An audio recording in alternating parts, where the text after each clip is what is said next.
The secret of the overflowing vessel. Have you ever felt like your mind is a crowded room where everyone is screaming at once? You're physically here, but your mind is miles away, trapped in a past you cannot change or a future you cannot predict. We spend our lives running, not from others, but from the noise inside our own heads.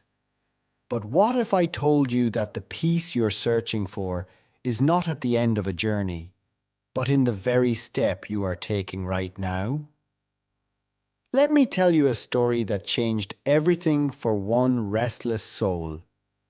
High in the misty mountains, there lived a young man who was a prisoner of his own thoughts.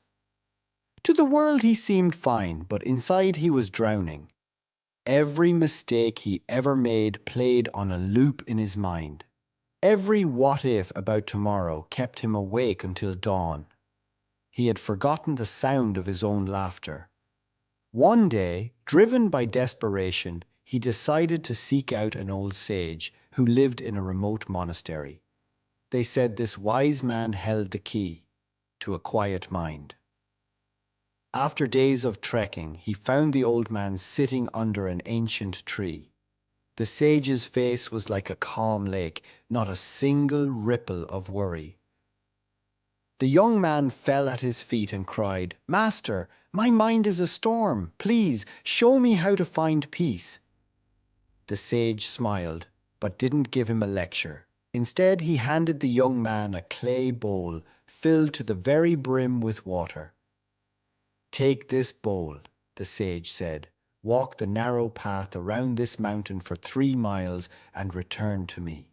But remember, if even a single drop falls to the ground, you will never find the answer you seek." The young man took the bowl with trembling hands. He began to walk. The path was treacherous. Birds chirped loudly. The wind tried to throw him off balance, and other travelers passed him by, talking and laughing. But the young man saw nothing. He heard nothing. His entire universe had shrunk down to the rim of that clay bowl. He watched the surface of the water with the intensity of a predator. Every muscle in his body was aligned. Every breath was calculated.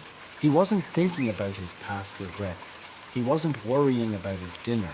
He was simply there, in that moment. Hours later, he returned. Not a single drop had been spilled. He looked at the sage, exhausted but proud. "I did it," he whispered. The sage asked softly, "Tell me, did you notice the golden sunset over the valley?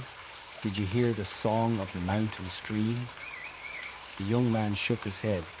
"No, master, I couldn't. My mind was entirely on the water." The sage nodded. "Exactly. When your focus is absolute, the world's noise disappears.